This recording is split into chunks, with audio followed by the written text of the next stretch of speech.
Time will change. कि मेरी salary थी 1200। तकलीफें देखी, 1200 सैलरी में तो मुझे नहीं लगता कि इतना अच्छा होगा। यहाँ से लेके यहाँ तक ऐसे चले आते हैं। मैं सोचा भी सही कि यार पढ़ लिख के ये कैसे कितना मुश्किल काम करना पड़ रहा है।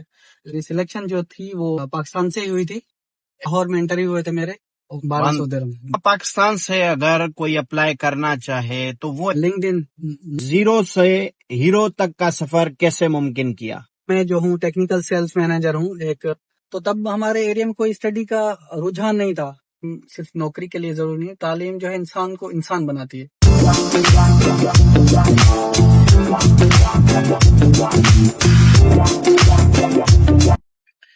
हाय दोस्तों, अस्सलाम वालेकुम। मैं हूं आपका host Faheem Ahmed Solanki, reel and real के साथ, फ्रॉम स्ट्रीट टू स्क्रीन। तो हमारे साथ रहेंगे हमारे दोस्त आजम मुराद। हम उनसे पूछेंगे और यहाँ स्क्रीन पे आप बताएं लोगों को, आपने ये जो पोजीशन अभी करंट ली हुई है कैसे मुमकिन हुआ, क्या क्या स्ट्रगल किए, क्या क्या मेहनत की आपने, कितने दुख देखे या फिर जो मेहनत की। जी दोस्तों, जैसे आपको बताया था तो आजम भाई अभी हमारे साथ हैं, तो आजम से गुफ्तगू करेंगे, उनके बारे में पूछेंगे। अस्सलाम वालेकुम। जी फहीम भाई कैसे हैं आप? ठीक, अल्हम्दुलिल्लाह मैं अच्छा हूँ। और आप सुनाएं, कैसे हैं आप? अल्हम्दुलिल्लाह, अल्लाह का शुक्र। तो आजम भाई कुछ अपने बारे में बताएं। मेरा ताल्लुक डिस्ट्रिक्ट सक्खर, तालका पन्नुआकिल के एक गांव से है, जो छोटा सा मेरा शहर है ठिकराठो, और मेरे गांव का नाम है विलेज हाजी इमामुद्दीन राजर।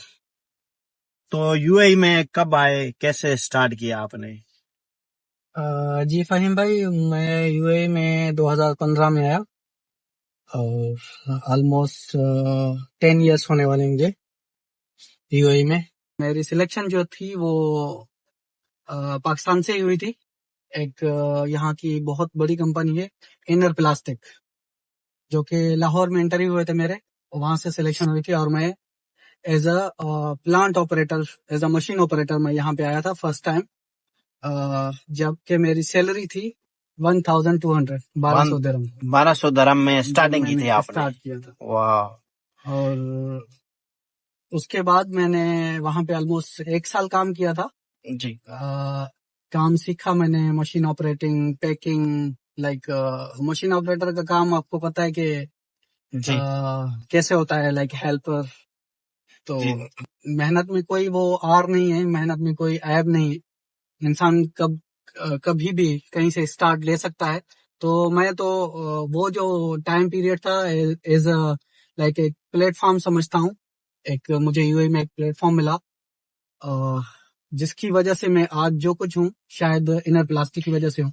तो जो वहां पाकिस्तान से अगर कोई अप्लाई करना चाहे तो वो स्कैम है, बहुत सारे अभी स्कैम हो रहे हैं अभी जो रिसेंटली हुए हैं, तो आप क्या सजेस्ट करेंगे?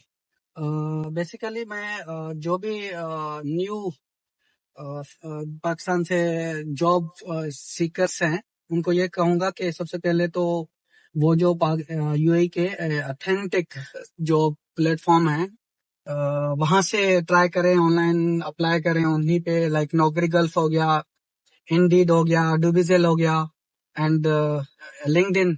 मोस्टली लोग लिंक्डइन यूज नहीं करते, लेकिन मैं हमेशा ये सजेस्ट करता हूँ कि लिंक्डइन से ट्राई करें, क्योंकि वहां पे आपको रियल जॉब और रियल लोग मिलते हैं कंपनी से। तो वहां से अगर आपको कोई ऑफर आती है कोई भी, और लाइक वहां से कोई आपको ऑनलाइन इंटरव्यू कंडक्ट होता है तो वो बेटर रहेगा। नौजवान दोस्त हैं जो जॉब सीकर हैं, उनको ये मशवरा है कि हमें स्टार्ट लेना पड़ेगा, कि कभी भी वो अगर 10 साल के बाद भी स्टार्ट लेंगे तो वो जीरो से ही लेना पड़ेगा, क्योंकि अगर खुद कुछ बनना है तो स्टार्ट आपको कहीं से लेना पड़ेगा एनी हाउ। अगर इंतजार करना है कि कोई मेरेकल हो जाएगा। तो आजम भाई अभी आगे बढ़ते हैं, तो आपने इस अरसे में जब आपने हेल्पर से ज्वाइन किया तो यहाँ पे क्या क्या तकलीफें देखी, या फिर आप जो रहना खाना पीना या सब अच्छा था? तो 1200 सैलरी में तो मुझे नहीं लगता कि इतना अच्छा होगा, तो कैसे यहाँ पे सरवाइव किया? जी फाहिम भाई, सबसे पहले तो जब आप जिम्मेवार होते हैं, घर की जिम्मेदारियां होती हैं, या आप बड़े होते हैं, कुछ कर दिखाने का एक विजन होता है आपको। तो ये छोटी मोटी तकलीफें जो है फिर कोई मायना नहीं रखती। मेरे हिसाब से मैं हमेशा इसी चीज पे बिलीव करता हूँ।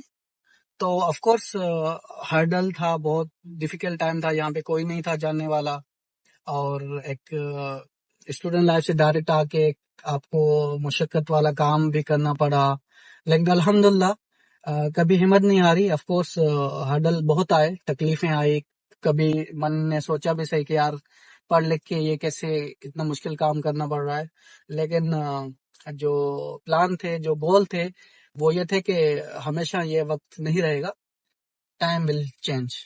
तो आजम भाई, अब हमें अब बताएं और हमारे नौजवानों को, आपने जीरो से हीरो तक का सफर कैसे मुमकिन किया?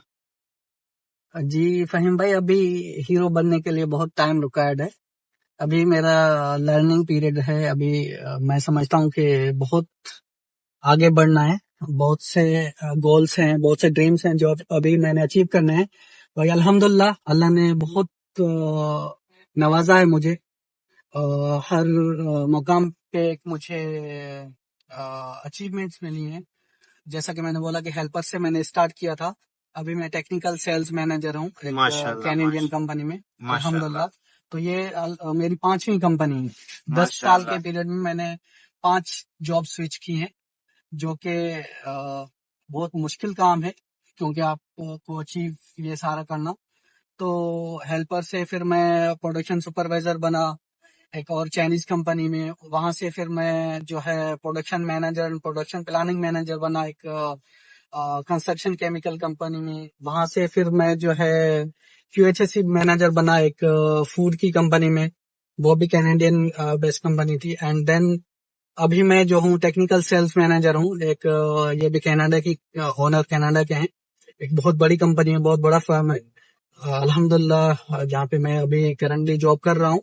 आजम भाई से हम पूछेंगे अभी कि ये सारे अचीवमेंट्स के बाद उन्होंने अपनी फैमिली, फ्रेंड्स, दोस्तों और अपनी कम्युनिटी के लिए क्या किया है और क्या करेंगे? जी फहीम भाई, मैं जो कुछ हूँ या जो कुछ कर रहा हूँ अपनी फैमिली के लिए ही कर रहा हूँ, अपने वालिदैन के लिए। ये उन्हीं की दुआएं हैं जो कि मैं अभी तक चल रहा हूँ। शायद उनकी दुआएं ना होती तो मैं कुछ भी ना होता। और अपनी फैमिली लाइक मैंने अपने ब्रदर्स को, हम 5 भाई हैं। मेरे वालिद जो थे वो हारी थे, फार्मर थे। अपनी जो थोड़ी सी जमीन थी, तो वो अपने हाथ पा करके मुझे उन्होंने पढ़ाया। उसके बाद मेरा एक ड्रीम था कि मैं अपने गांव में अपने अपना नाम और अपने फैमिली का, अपने वालिदैन का नाम रोशन करूं। माशाल्लाह, और जो है माशाल्लाह। मेरे भाई एक केमिकल इंजीनियर है, अब्दुल लतीफ। वो अभी यहाँ पे एक कंपनी में क्यूएचएससी मैनेजर है। और उससे छोटा डॉक्टर बन रहा है रशिया से, डॉक्टर अब्दुल रशीद, उसका फाइनल ईयर चल रहा है। उसके बाद जो है छोटा जो है वो अभी मैट्रिक में पढ़ रहा है, कादर बख्श। और जो मुझसे छोटा है नाजम, वो ओवरऑल उस वो भी अभी इंटर के एग्जाम दे रहा है। उसने पढ़ाई छोड़ दी थी, दोबारा उसको पढ़ाई में डाला हमने। माशाल्लाह, माशाल्लाह। जमीनों का सब काम वही संभालता है, घर को वही संभालता है। लेकिन मैंने बोला कि स्टडी मस्त है, तो 8 साल के बाद दोबारा उसको वापस जो है हमने कॉलेज में दाखिला लेके दिया है, ताकि वो अपने एग्जाम देता रहे, अपनी एक तालीम उसके पास हो।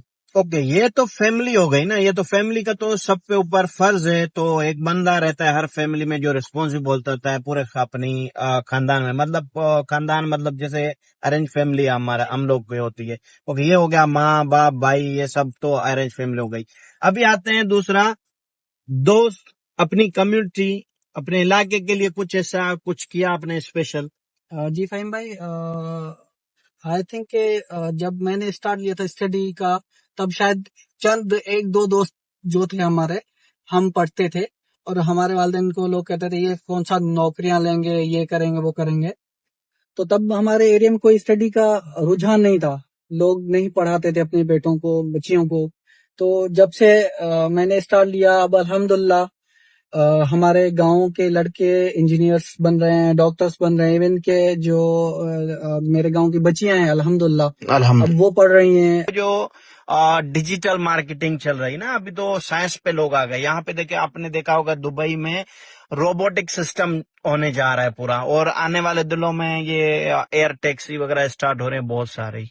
जी जी बिल्कुल, जैसे आपने कहा कि तालीम सिर्फ नौकरी के लिए जरूरी नहीं है, तालीम जो है इंसान को इंसान बनाती है जी जो कि हमारे यहाँ पहले ये नहीं था, तालीम नहीं थी तो लोग जिंदगियां पहले वक्त अच्छा था, लोग जिंदगी अपने बसर करके आसानी से मेहनतें करके, लेकिन अभी जो वक्त चल रहा है अभी डिफिकल्ट है, कंपटीशन बढ़ गया है। अगर आपको कुछ नहीं आएगा, आपके पास तालीम नहीं है, आपके पास इल्म नहीं है, तो बहुत मुश्किल हो जाएगा रहना करना।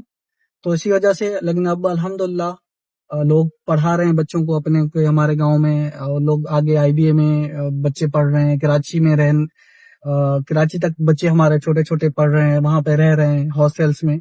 तो ये मैं समझता हूँ कि ये हमारी अचीवमेंट है।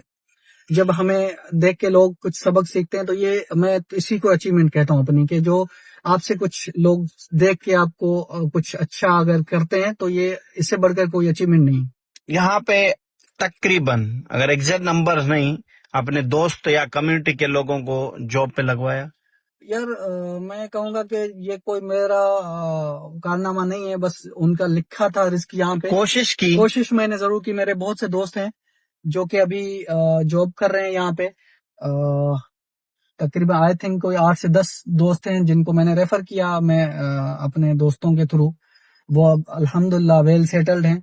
हमने कोशिश नहीं की होती उनके लिए तो वो शायद गांव में होते और वो हमारे साथ इधर ये खुशियां सेलिब्रेट ना करते हुए। तो एक्सपीरियंस के हवाले पूछेंगे इनसे।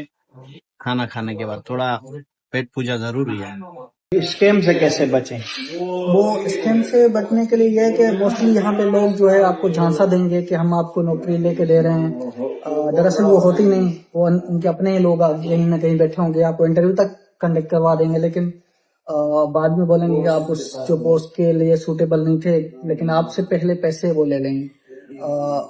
यहाँ पे यूएई में कोई भी कंपनी है अगर हायर करे तो वो पैसा नहीं लेगी। जो कंपनी है डायरेक्ट अगर हायरिंग चल रही है तो वो पैसे नहीं लेगी। जहाँ पे पैसे की बात आ जाए 100% समझ जाओ कि ये लोग फेक है। हाँ जी दोस्तों, तो आज का रील एंड रियल का प्रोग्राम कैसा रहा कमेंट में जरूर बताएं, और अपनी स्टोरी बताएं, और आपकी स्टोरी हम लगाएंगे अपने चैनल पे।